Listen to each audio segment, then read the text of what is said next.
Il nous enseigne dans Matthieu chapitre 9, verset 11. La Bible dit quoi? Les pharisiens, voyant cela, dirent à ses disciples, pourquoi votre maître mange-t-il avec des péagers et des gens de mauvaise vie? De nos jours, il y a cet esprit dans l'église, l'esprit des pharisiens. Les pharisiens viennent et posent la question à Jésus, pourquoi tu t'assois, tu manges avec les gens de mauvaise vie? De la même manière, parfois, l'esprit des pharisiens, dans ce sens, se développe dans l'église. De quelle manière? Parce que nous ne supportons pas la présence de l'autre, parce que nous supposons que c'est un pécheur. Nous ne sommes pas prêts à aller nous asseoir avec un buveur d'alcool, nous ne sommes même pas prêts. Lorsque peut-être un adultère, quelqu'un qui vit dans l'adultère nous invite chez lui, nous ne sommes pas prêts à partir sous prétexte que c'est un pécheur. L'esprit des pharisiens.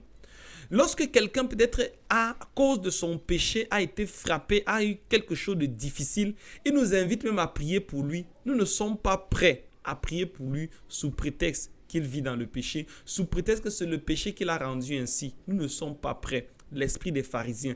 Les pharisiens qui, eux, entre guillemets, étaient déjà justes. Ils estimaient qu'ils sont très justes.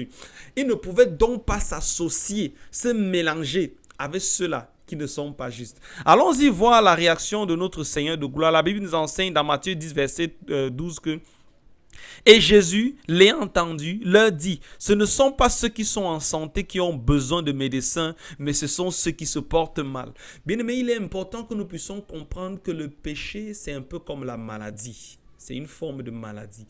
Lorsque quelqu'un est malade, lorsque quelqu'un souffre par exemple de la tuberculose, c'est vrai, on peut l'isoler, mais le plus important, c'est de traiter cette tuberculose.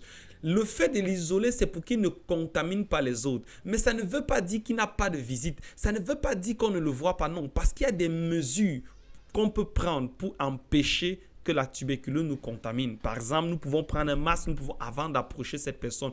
Mais le plus important, c'est quoi? C'est d'approcher cette personne et d'essayer de traiter la maladie. Lorsque nous entendons que quelqu'un souffre du paludisme, comme en Afrique, il est important d'aller visiter cette personne et de lui donner le paracétamol. Lorsque nous apprenons que quelqu'un est à l'hôpital, il souffre par exemple d'une fracture, de quelque chose, d'une maladie, le médecin y va pour prescrire le remède qui va guérir cette personne.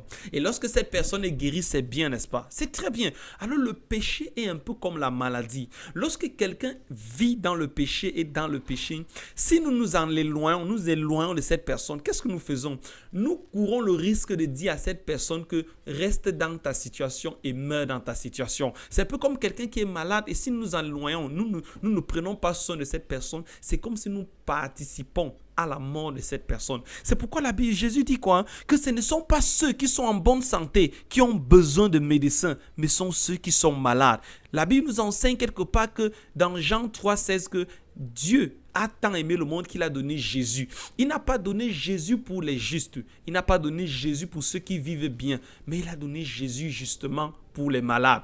Et le but de ce personnage biblique bien-aimé, c'est pour nous enseigner cela. C'est afin que nous puissions comprendre que c'est la prostituée là, c'est vers la prostituée là que Jésus nous envoie, que c'est vers le malade là que Jésus nous envoie, que c'est vers le menteur là que Jésus nous envoie.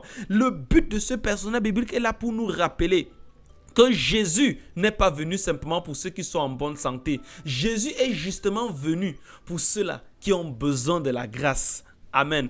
Et là, nous allons continuer, bien-aimés,